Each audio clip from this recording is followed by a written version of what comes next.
Well, good morning.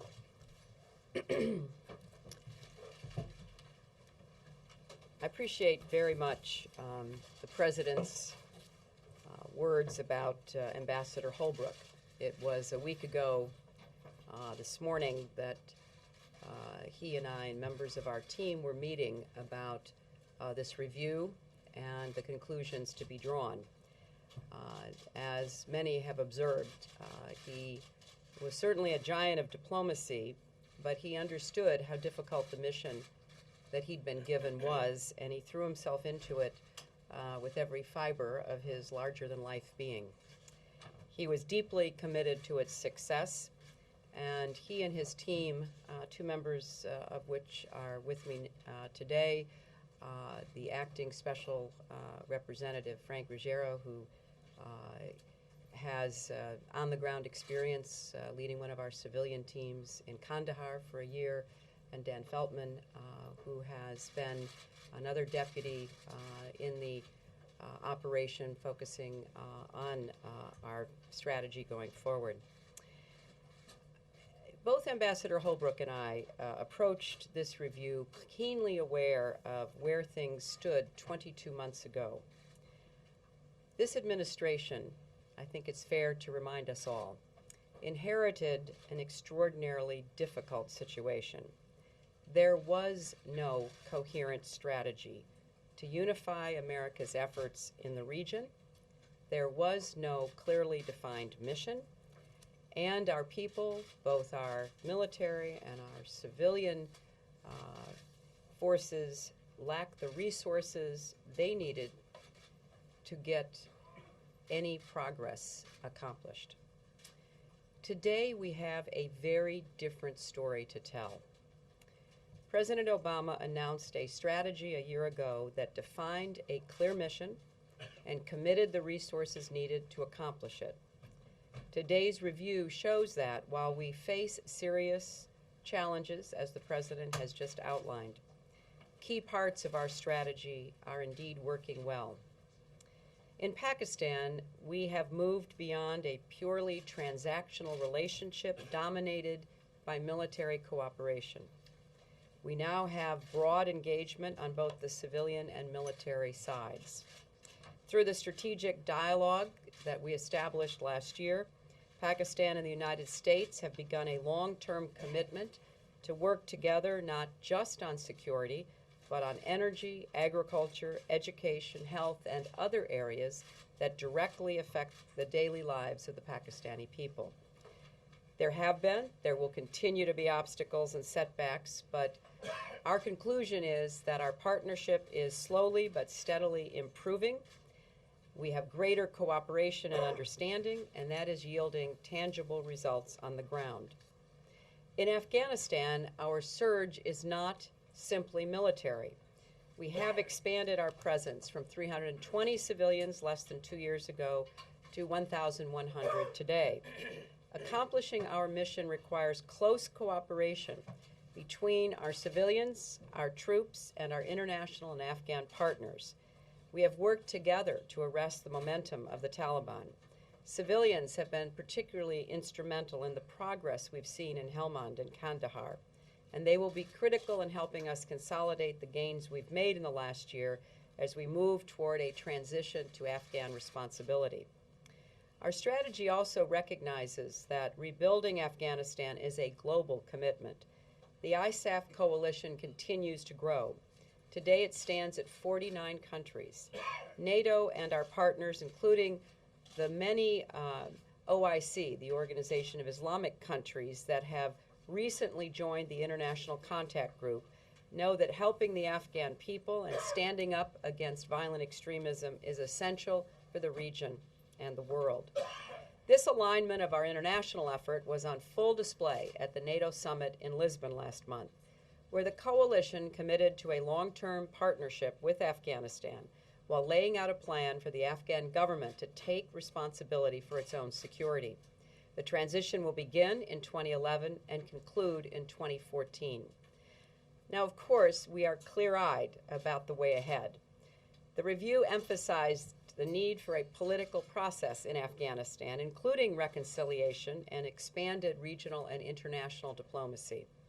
It needs to complement the continued military presence and to leverage the consensus that we reached in Lisbon.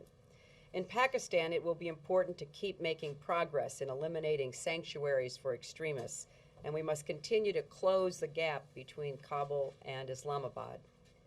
Now, we know we won't accomplish the goals that the President has set forth today, tomorrow, or next month, but we are committed and believe we are progressing in our core goal of disrupting, dismantling, and defeating Al-Qaeda in the region and becoming strong partners with both countries for the long term. We will not, in fact, we dare not repeat history.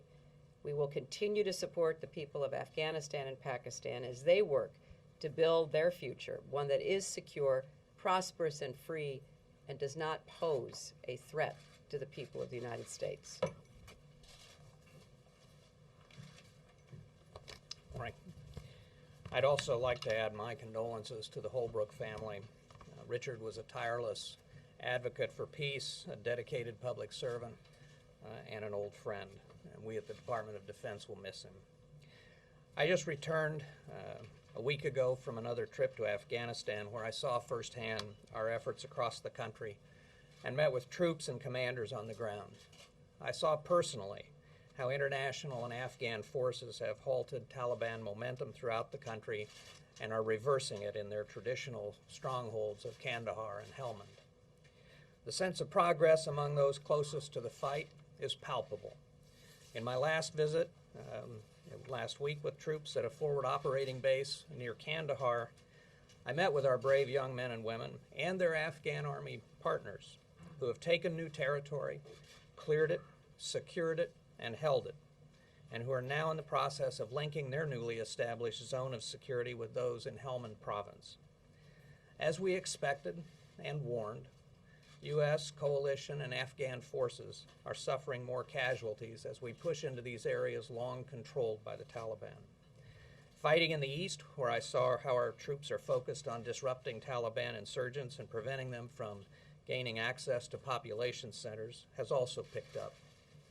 But as a result of the tough fight underway, the Taliban control far less territory today than they did a year ago.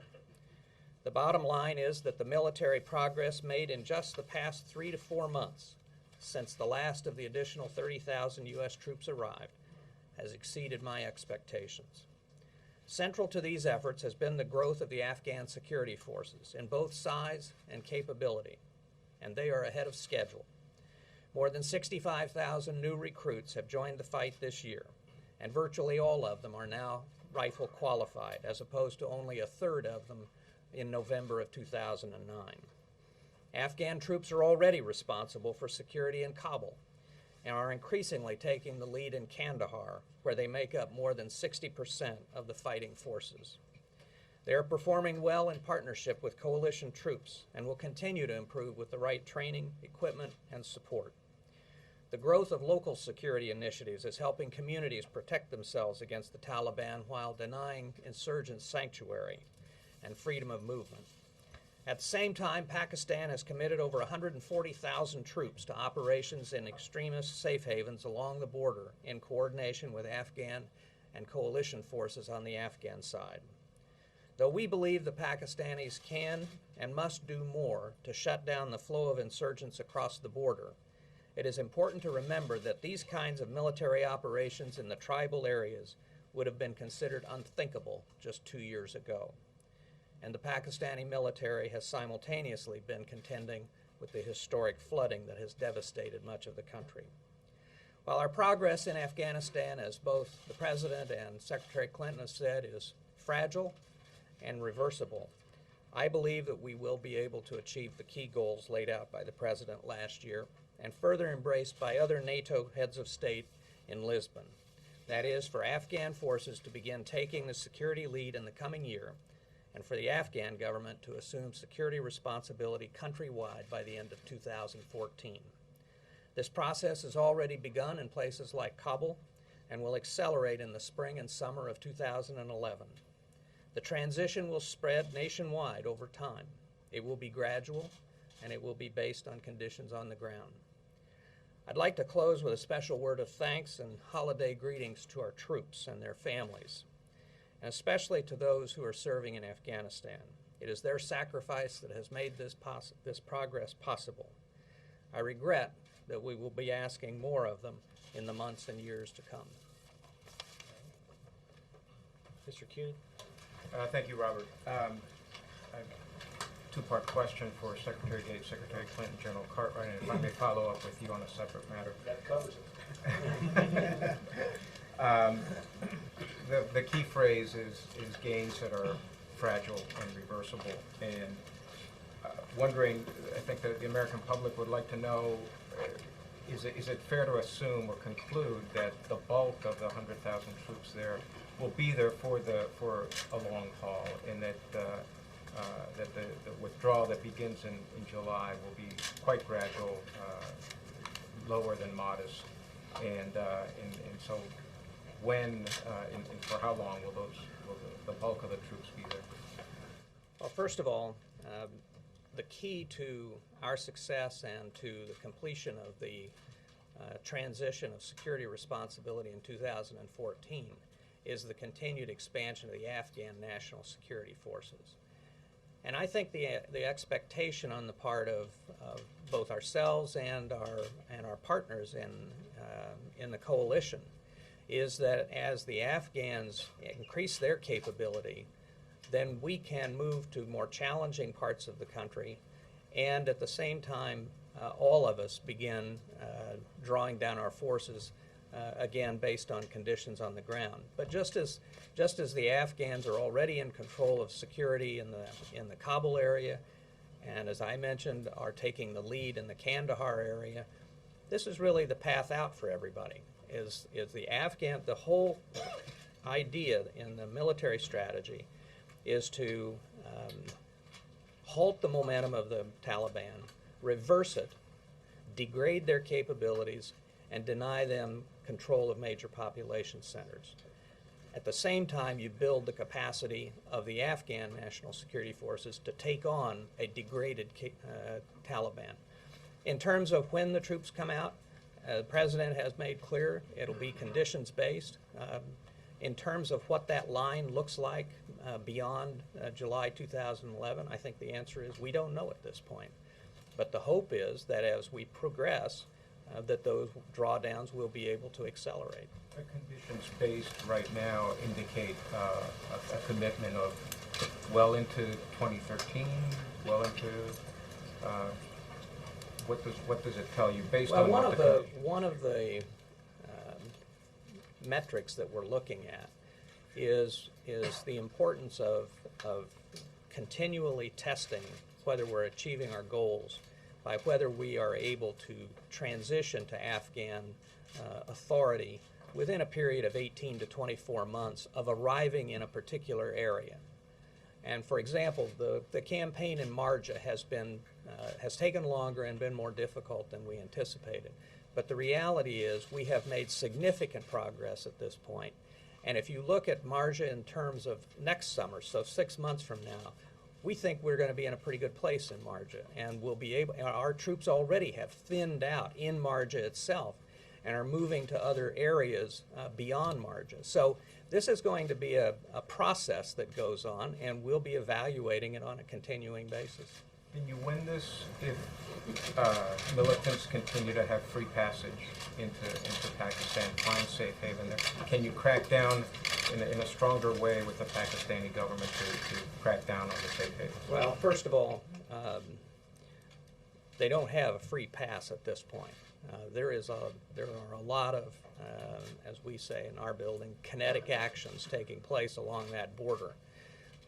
In terms of people coming across. One of the areas of progress has been not only the 140,000 Pakistani troops working some of these safe havens in Swat and South Waziristan and elsewhere, but it is the fact that there is increasing cooperation on both sides of the border in coordinating their military operations. So the Pakistanis come in behind the insurgents from the Pakistani side, and coordinating with us and the Afghans, we're on the other side, and so they're the meat in the sandwich. And we expect to see more of that, and the cooperation is increasing between the Afghans and the Pakistanis. Everybody knows that failure to deal with the safe havens does present a real challenge. But I would argue that we are in the process of dealing with those safe havens, the Pakistanis on their side of the border, and Afghanistan, Pakistan, and us working together. Robert, on the omnibus, this is legislation that contains about $8 billion in pet congressional projects. These are the type of earmarks that the president said he would oppose. And curious, why didn't he simply tell Congress that he would not sign a bill that contained pork barrel projects in it? How can the White House urge passage of this with things in it that the president stood against?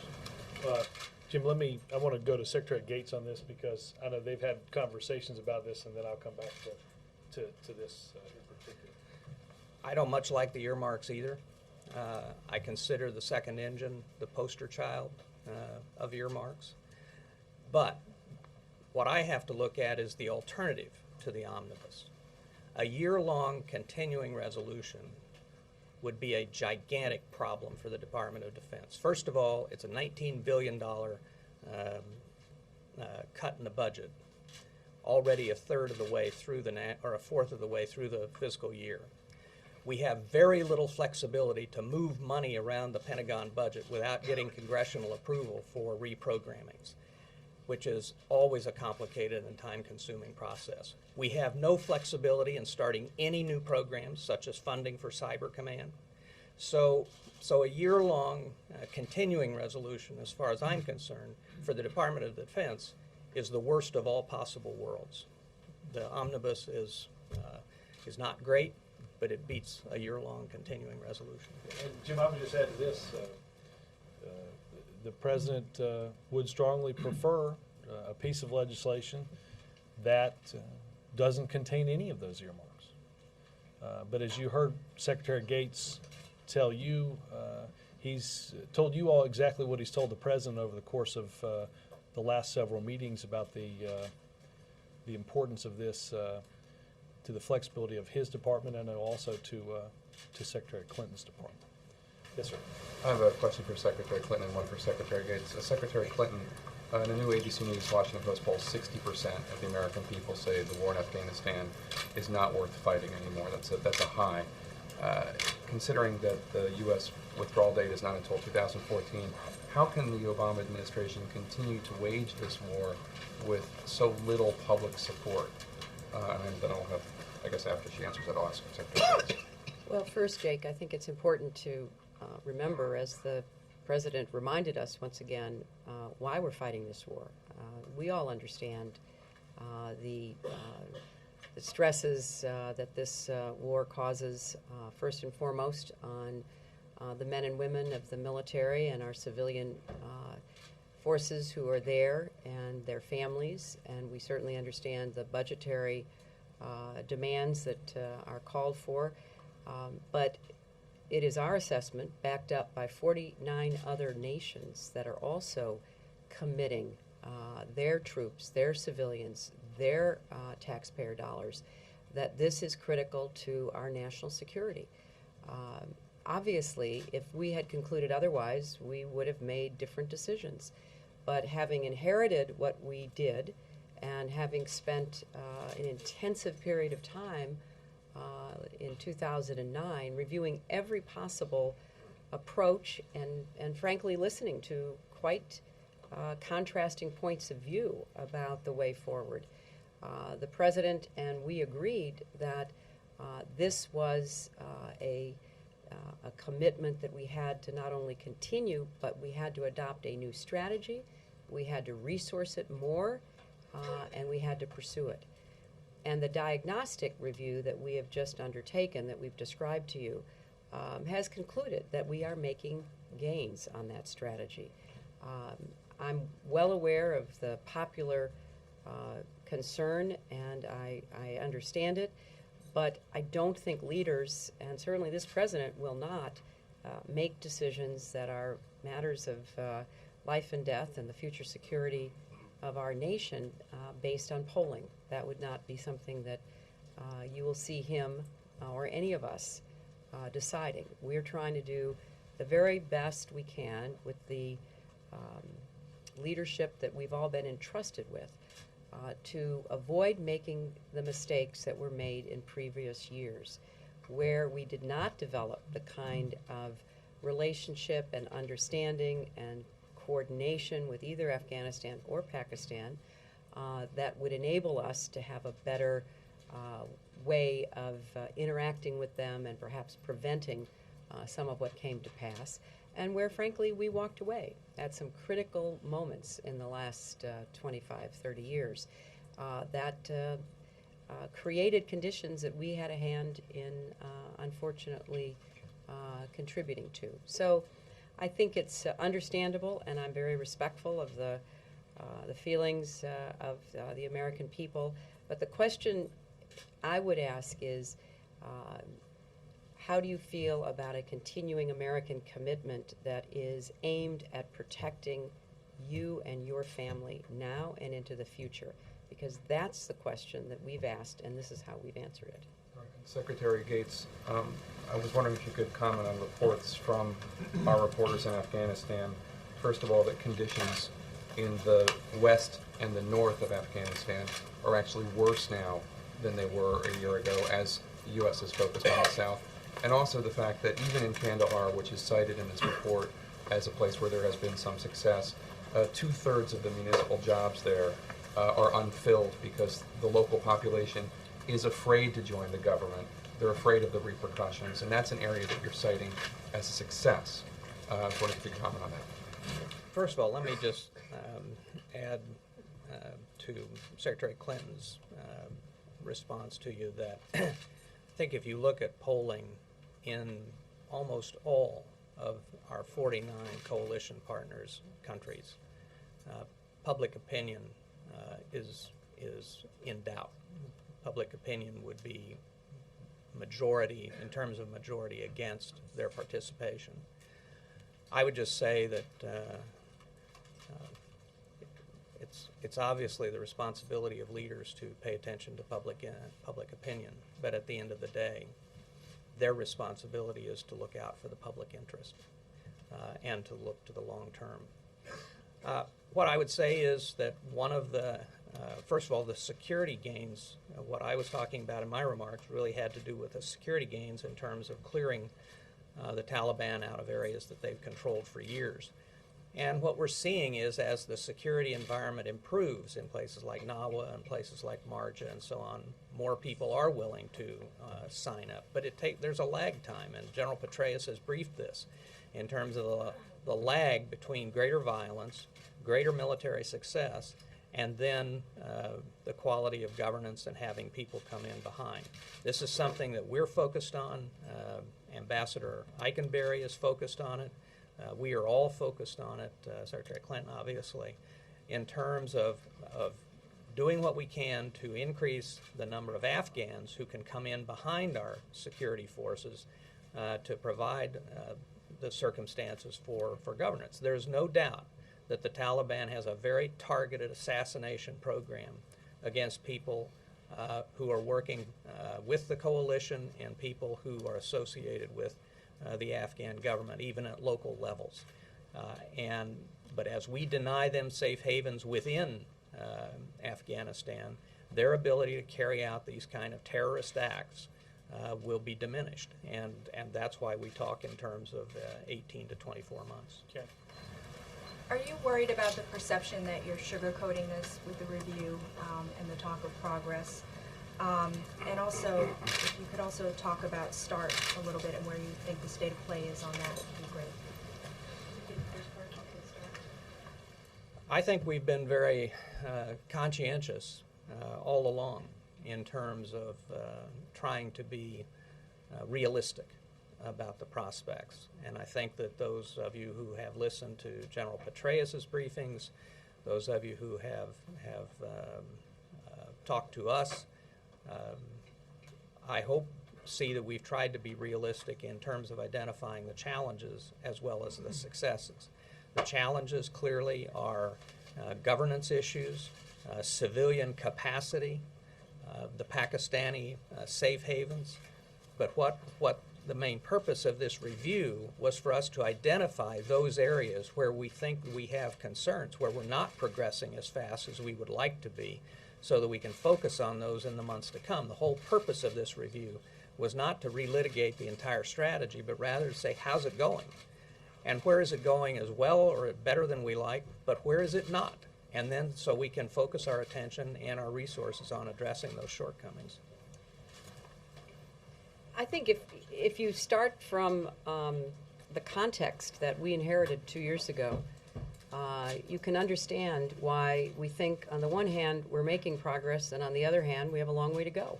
And I don't see that those two thoughts are in any way canceling each other out or leading to some kind of rosy outlook. I think we're very clear-eyed and realistic. You know, if you would, when we came into this administration, we had very little in the way of an understanding with Pakistan that the extremists who threatened us were allied with extremists who threatened them, and that in effect they were creating a syndicate of terrorism.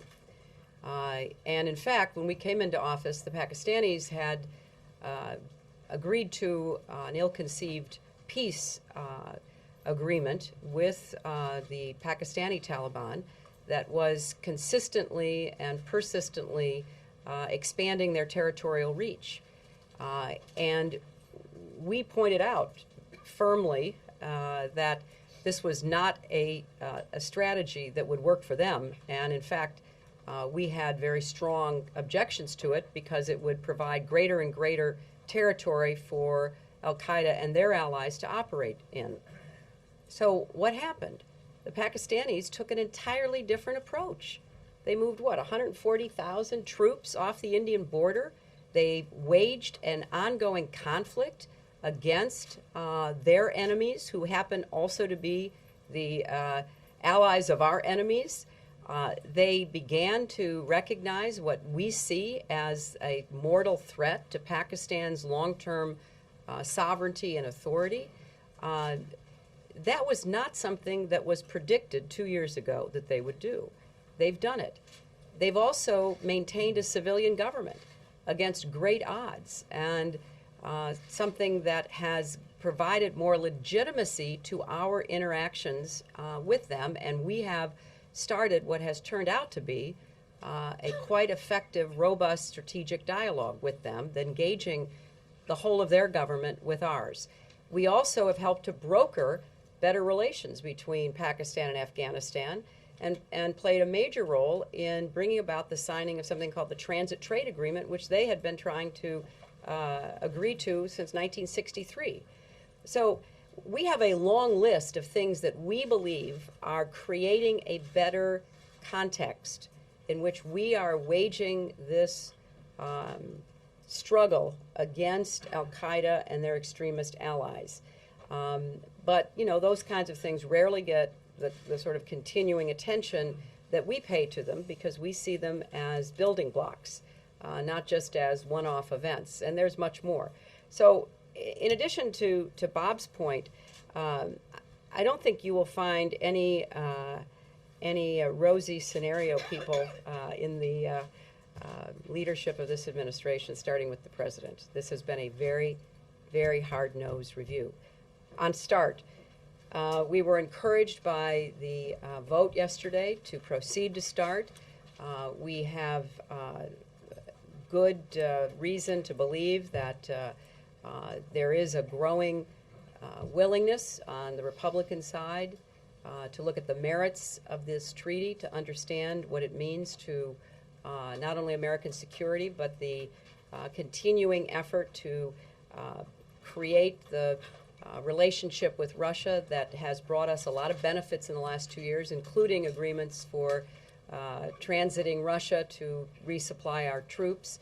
So I think that START is not only on its own, by its own merits, worthy of the Senate's ratification. It is in the line of arms control agreements going back many years that have won overwhelming bipartisan support, and it is part of the efforts that we see moving forward well to bring Russia and Europe and the United States closer together to cooperate on what the threats of the future are, not to be looking back at the threats of the past. Let me get General Cartwright in here on that one as well. First, I want to go back to the question about sugarcoating. And what's fundamentally different at this point that we didn't have when we started, we had one basic metric against which to judge value and progress, and that was this construct of 18 to 24 months based off the Marines arriving in July of 2009 in the Helmand province. That takes you to July of 2011. Would that concept work? Would this idea of COIN be able to be applied? What Lisbon gives us is another set of metrics now that we can judge our progress as we go forward. So from July of 2011, the transition to Afghan control of security has to occur between then and 2014. And after 2014, the proof that we are an enduring partnership with the Afghanis. Those metrics added to what we had in 2011 give us signposts by which we can judge our progress, and I think that's an important context. The second on START, for me, all of the Joint Chiefs are very much behind this treaty because of the transparency, because of the reality that both the United States and Russia are going to have to recapitalize their nuclear arsenals, both of the delivery vehicles and the weapons. To have transparency, to understand the rules by which to put structure to that activity, we need START, and we need it badly. I think the last piece of that oftentimes gets overlooked when you're thinking about START is that this is a relationship between our countries, and in the context that Secretary Clinton just put forward, much more than just the nuclear is relying on this treaty. There is no prohibitions to our ability to move forward in missile defense, which gives us a much better deterrent when combined with the offensive side as we move to the future. A single mutual assured destruction approach to deterrence is just not relevant as we move into the 21st century. We need this treaty in order to move in that direction. Chuck? Now, two questions, one from Madam Secretary and one from Secretary Gates. Is it fair, Secretary Clinton, to look at this review and say, and come to the conclusion that you feel you've made a lot more progress with the Afghanistan goals than on the Pakistan side? And second, you were just referring to the civilian leadership. Who's in charge of Pakistan in that larger sense? I mean, who is it that's running Pakistan? Is it the civilian government? Is it the military? Is it the intelligence agency? Well, Chuck, first, I would argue that we have made progress with Pakistan, and I think the President and each of us have alluded to some of the signposts of that progress. We still have a lot to do, and the floods were a major challenge to the not only the people of Pakistan, but also to our strategy, because we had adopted an approach to change how we were doing aid, to be much more responsive to what the Pakistanis themselves needed and wanted, as opposed to what we thought they should need or want. And so I think that we have made progress. We've made progress in certainly our military cooperation, but also our civilian cooperation. And I think, as with any question about leadership or who's in charge, we deal with the entire government. We, as the President said, he talks to President Zardari. I deal with the civilian leadership. We also talk to the military leadership. Admiral Mullen has developed a very positive, cooperative relationship with General Kiani. Leon Panetta deals regularly with the Director General of the ISI, General Pasha. We are in constant communication. And there are certain decisions that are made by different leaders within their government, but it would be a mistake, and it's a mistake that the United States has made continuously over the last 63 years, to move away from the democratically elected civilian leadership of Pakistan. Our goal is to help support that leadership, help them understand how to deliver and show that democracy produces results for people, and we intend to do that. And that's, so our answer is we deal with the leaders of Pakistan, and we do it in a very whole-of-government approach. And the strategic dialogue has given us the mechanism to be able to do that.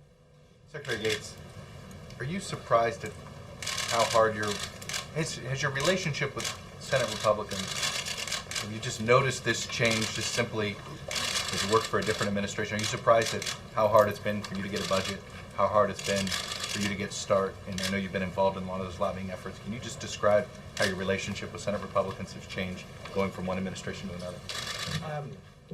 They may have a different view, but I don't think it's changed at all.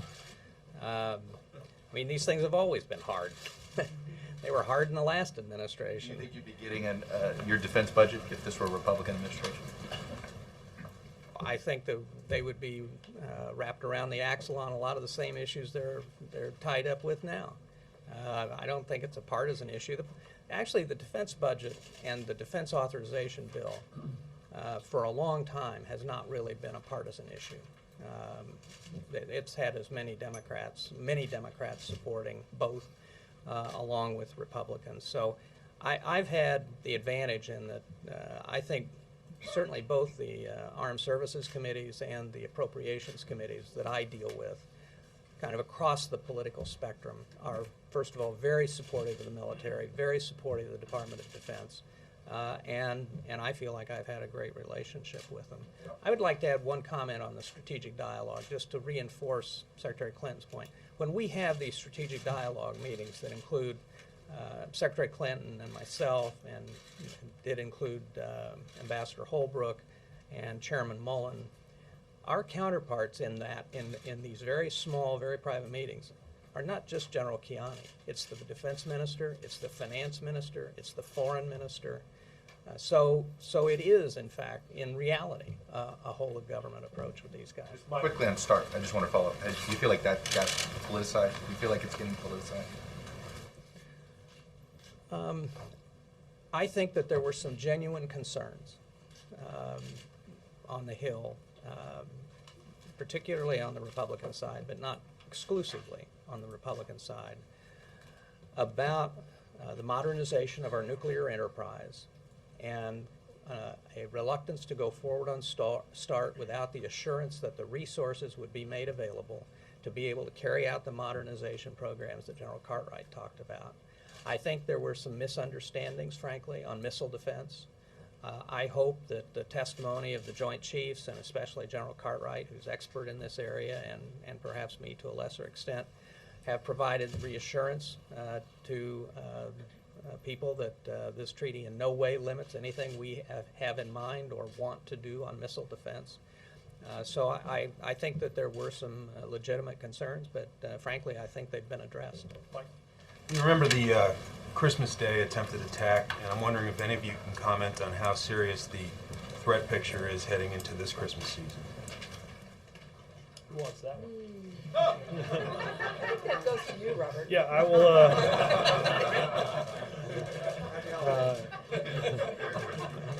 Merry Christmas, right?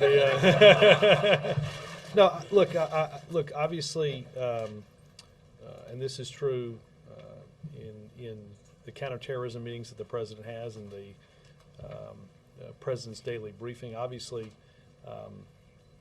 we're not going to get into commenting on the specific intelligence. We know that Al-Qaeda and its extremist affiliates want to and seek to do harm and damage in Europe and in the United States. We have good relationships with those governments and information sharing, and we're taking all the steps that are necessary to ensure that we're doing all we can, as we did earlier this year with AQAP's attempt in using the computer printers. Obviously, we will continue to remain vigilant on this topic. Any reaction from any of you to Julian Assange being granted bail in England? Bill, I'm not going to let anybody let me take that. Bill. Understanding that you feel that you've not painted too optimistic a picture in this assessment, there are reports from on the ground from various sources, and apparently reports of intelligence agency reports recently, which paint a darker picture, a picture of corruption, incompetence, weakness or absence of government in Afghanistan, and your own comment in the report that a major challenge will be demonstrating that the Afghan government has the capacity to consolidate the gains which ISAF forces make. So what reason is there to believe that in the long run you can prevail in Afghanistan? Why does not the absence of troops whenever, whether it's 2014 or 2020, mean that things go back to pretty much the way they were? I think I think the key here is identifying our objectives carefully. What do we need to accomplish to achieve our goals? Our goal isn't, as the President said, our goal isn't to build a 21st century Afghanistan. Our goal is not a country that is free of corruption, which would be unique in the entire region.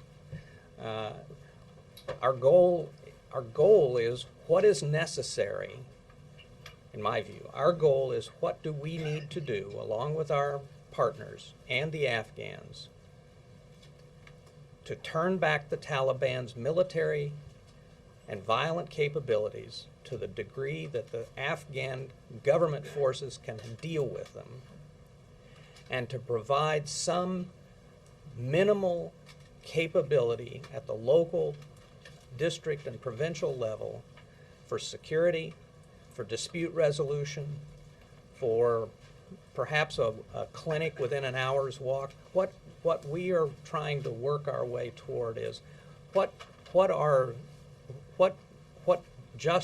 do we have to do to be able to turn over security responsibility to the Afghans, with us in the background and perhaps in a train and equip mission like we've increasingly taken on in Iraq.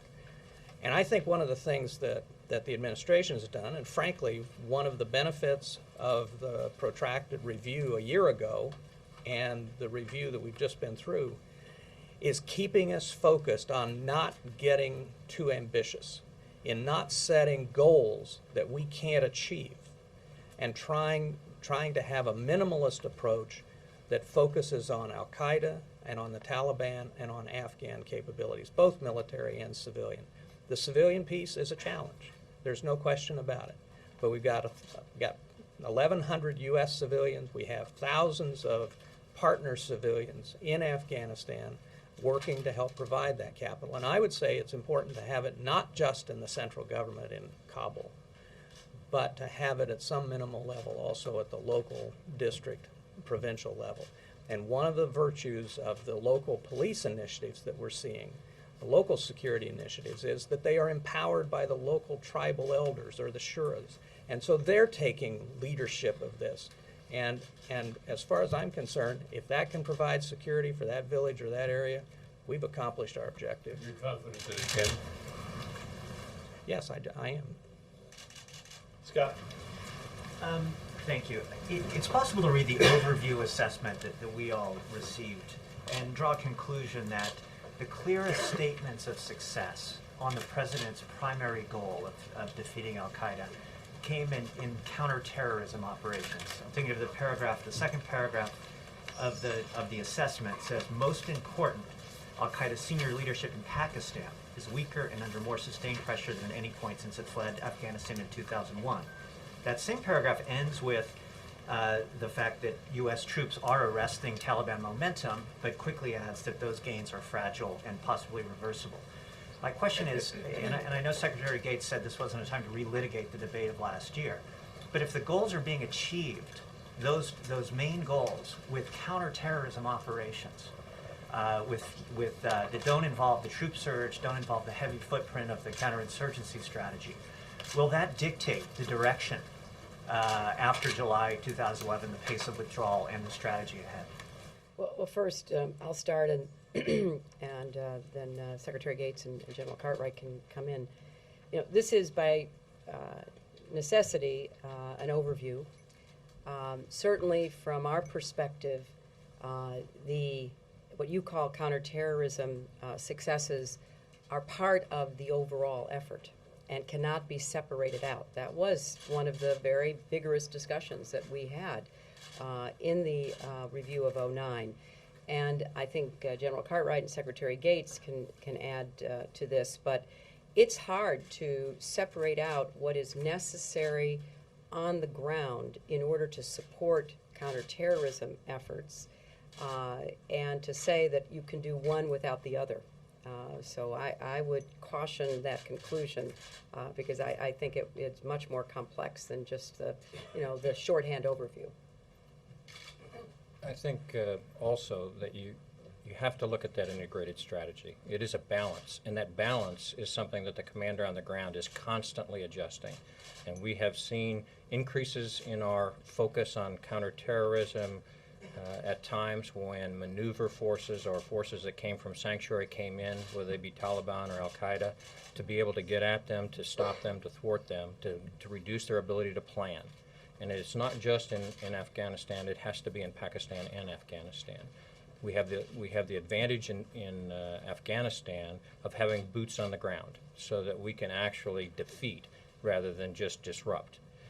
We have to get that kind of capability as we look towards Pakistan. That has to be done in partnership with Pakistan. It doesn't mean you have to have American boots on the ground, but you need both. So on the counterterrorism side, the COIN side of the equation brings the structure to it, brings the enduring piece to it. This is the piece that we talked about that was fragile. Will we be able to endure? Will the COIN capability actually provide the sufficiency to endure as we go forward? That's the question that we're trying to answer. I'd like to ask about the issue of Pakistan and the Pakistani safe havens. The Pakistani government has made some moves in places like Waziristan and Swat, but usually only after their own government has been directly threatened. There's still, you still have Al-Qaeda and Taliban senior leadership protected in Quetta and in Karachi and in other parts of Pakistan. What specifically do you plan to do to push the Pakistani government? And if they don't go ahead with cracking down on this, what can the U.S. do, given that you say these gains that we have will remain fragile, reversible unless we solve the issue of the safe havens? Well, first of all, I would say that the Pakistanis have indicated their willingness to move into other areas in addition to South Waziristan and Swat. But as I mentioned in my opening remarks, and as Secretary Clinton referred to, it's hard to overstate the impact of the flooding in Pakistan and the role of and the degree to which the military assets were drawn off the border to be able to deal with the flooding. They also have to have an enduring presence in the places that they've cleared. And so to make sure that the enemies they cleared out don't come back as well. So I think that, like in many of the things that we've dealt with Pakistan, things will move in the right direction. It'll probably take longer than we would like, but they have made clear their intentions. I would say, though, that this underscores the importance of the broader strategic dialogue between ourselves and the Pakistanis. I think that they are coming to have a better understanding of the threat that is posed to them by this syndicate of terrorists that's not just the Pakistani Taliban that's a problem for them. And I think that the degree of cooperation and bilateral cooperation on both sides of the border is a manifestation. This is something we've wanted to do for a long time. We're now doing it. We've wanted the Pakistanis to be on that border for a long time. 18 months ago, I would have thought the idea of 140,000 troops on that border was an impossibility. So I believe that the relationship that we have with them and the more confident that they are that we have a long-term relationship in mind with Pakistan, then I think the more willing they're going to be to take actions that serve both our interests. May I just follow up? Jill, and then I'll let these guys go back to work. Secretary Clinton, maybe this would be best for you. The President mentioned reconciliation. To what extent is that still a priority? Degrading the leadership, what effect has that had on prospects for reconciliation? And then also, remembering Ambassador Holbrooke, who said there is no Slobodan Milosevic. There's nobody really out there in that conventional sense to talk to. So where does this stand? Well, Jill, as Ambassador Holbrooke also said many times, there's no military solution, which of course we recognize, which is why we have an integrated civilian-military approach. And among the areas in which we are engaged is working with the Afghan government on reconciliation and reintegration. This is, from our perspective, necessarily an Afghan-led process. It also is one in which the regional partners have interests and to some extent stakes. So we have dramatically increased our regional diplomacy. We are working closely with a number of parties to explore what is and isn't possible on the reconciliation front. But at the end of the day, it has to be Afghan-led. And so we are supporting President Karzai's efforts, and I expect that we'll be evaluating that, because we certainly believe that the increased military pressure is a necessary component of getting to a point where there can be a genuine discussion about reconciliation. Thanks, Thank you very much. Thank you all. Robert, can I'm you gonna clarify something for us? Possibly. Were you saying earlier that President Obama would sign the omnibus bill with $8 billion in earmarks if it reaches his desk? Again, I would reiterate that our strong preference would be a bill that didn't contain any of that. But as you heard from Secretary Gates, the continuing resolution would represent a significant disruption and a significant shortfall in the Pentagon's budget. And that's not to say we would also, as I think I said, would represents a shortfall as well at the Department of State as we are transitioning out of a military-led role in Iraq into one that is more civilian. He will sign it. He will sign it. But how is that, yeah, first of all, will he sign it, and how is that never Again, I would wait to see what the final bill looked like, but again, our preference would be none, but at the same time, and as I think the Vice President has said, we understand it is not perfect, but it is what the leaders in very important departments like the Pentagon and the State Department have said are necessary and needed. But just to get clear, this is the one thing, this area of signing a big earmark-laden bill that he said he regretted. So when does the new approach to this start? I mean, he keeps on saying he doesn't want to do this, but he does it anyway. Well, Maura, I'd say two things. I mean, obviously, this is going to be somewhat dependent upon Congress. I mean, I think we've all seen interviews over the past 24 hours with people specifically opposed to this bill, specifically opposed to the earmarks in this bill, with earmarks in this bill. They're voting no. I mean, As ridiculous as it seems, they're still voting no. They're voting no, and I bet their press people are writing the press releases on the grants right now. I mean, at some point, Maura, I assume at some point those get pulled out, or that has to stop. But the president, again, we are long overdue on these bills, and the president has to make tough determinations about the equities as they are, and I know that he and Secretary Gates have spent quite a bit of time on this. Margaret, did you have something? Well, I did. I'm not sure. I'd like to. I'll give it a try. Yeah. If you can do it. But it's sort of a technical question, which is that in the 5-page unclassified that was released, there's not actually a lot of numbers or data or metrics, and I'm wondering if the administration can actually quantify the case that the Taliban controls less territory now. I mean, I think that's true in Helmand and Kandahar, but it may not be true in the north and the east, or maybe it is true, but we don't have. It's sort of like a take it on faith thing. You mean the north and the west? Can you Let me see if back there that up with are. data? Let me see if there are if there are numbers that are releasable around that. Look, I want to speak broadly for a second about the overview, because there are a series of questions were on this, and I think is you heard me talk about the review and the process around this review on Tuesday, and as this review states, we are not we're not ignoring the challenges, the many challenges and significant challenges that still remain. And I think we're pretty forthright in here about the notion that while we have seen on a security side in Afghanistan the stemming of momentum, we understand that clearing and securing and clearing are different than holding. And we have those challenges on the civilian side.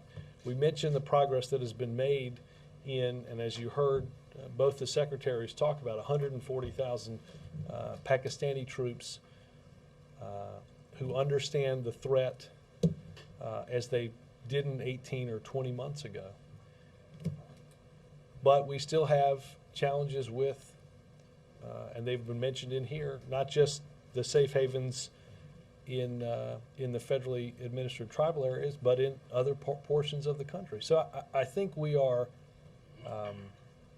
I think as we've seen gains, we understand that many challenges are apparent and still have to and will be dealt with. I think the press corps understands the need for you to be able to keep some of your information out of the eye of enemies, but in reporting, it's much easier to.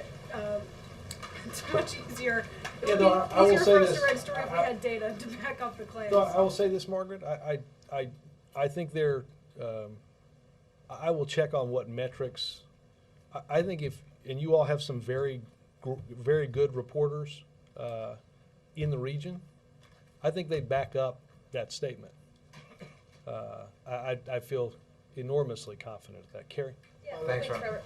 So, today, Senators Brown and Murkowski came out in favor of Don't Ask, Don't Tell, and yesterday Olympia Snowe. So it's looking like the votes could be there. But Senator Reid is sort of giving mixed signals about whether or not there's going to be time to do this and how committed he seems to be to making it happen before the end of the year. You've said a number of times that this is important to the president. Why not put the president in front of a camera? Why not let him use his bully pulpit to lobby for this getting done before Congress goes home? Because, for instance, with START, he was in front of cameras with General Powell and. Yeah, Carrie, I think he's on every chance that he's been asked about this. He has talked about and started a process. The Pentagon study didn't happen out of thin air. It was a process that started as a way of measuring the attitudes of those as the president understood and realized that either legislatively or judicially, the policy was going to end. The president's been on the phone with, as you've asked me about, been on the phone with members and senators on this very important issue. Let's be clear. We would not be at this point if it wasn't for the president's leadership in bringing this issue to the forefront. You mentioned, I believe we have the votes. You will also notice, and you brought START up, yesterday there was going to be, there was Senator Mint had an effort to read a treaty and its attachments that had been available to the public for 8 months. There's time to do this if there are those on the other side of the aisle that wish to get this done. And it is clear that whether it's Senator Brown or Senator Murkowski or Senator Snowe or others, there's an effort to get this done if we have time to do it.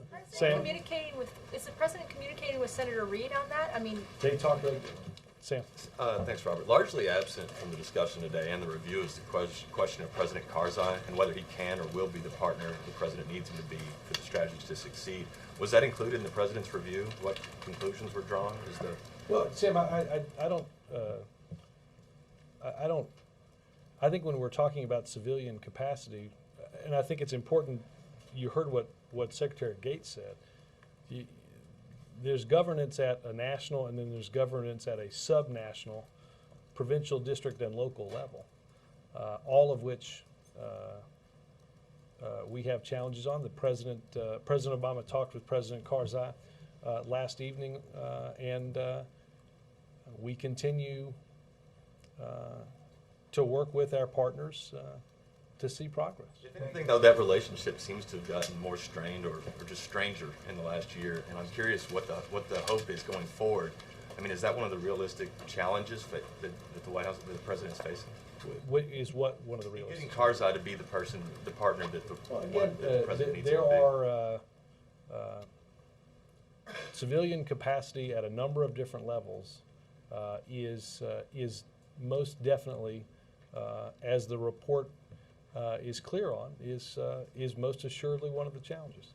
David, and I think Roger and I will. Robert, in the discussion we just had on the AFPAC review, there were two central goals that were laid out by the president when he started the first review. The first we've discussed extensively today, which was degrade and ultimately defeat Al-Qaeda. The second goal the president laid out was to ensure the security of Pakistani nuclear weapons. It wasn't mentioned in the material that was released earlier. It wasn't mentioned in the course of today's discussion. And yet we know from some tables we've read in recent times that there was at least concern within the embassy in Islamabad after the president said at a press conference that he was not particularly concerned about the security. So can you tell us, was this reviewed as part of this year-long review, and did you come to any different conclusions than you'd come to a year ago? David,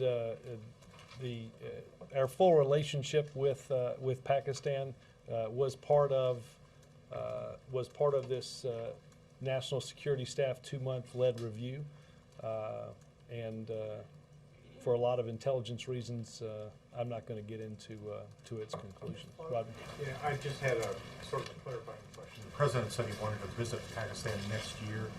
Are there certain things that need to happen before that trip comes off, and roughly when might it be? Summer, fall? I don't have scheduling information. I know that President Obama spoke with President Zardari several weeks ago about this, and I believe it likely came up on their call in the last 24 hours. And it is an important, as I said earlier, a very important relationship that we have, and he looks forward to it. Thank you. Thanks, Robert. Thanks.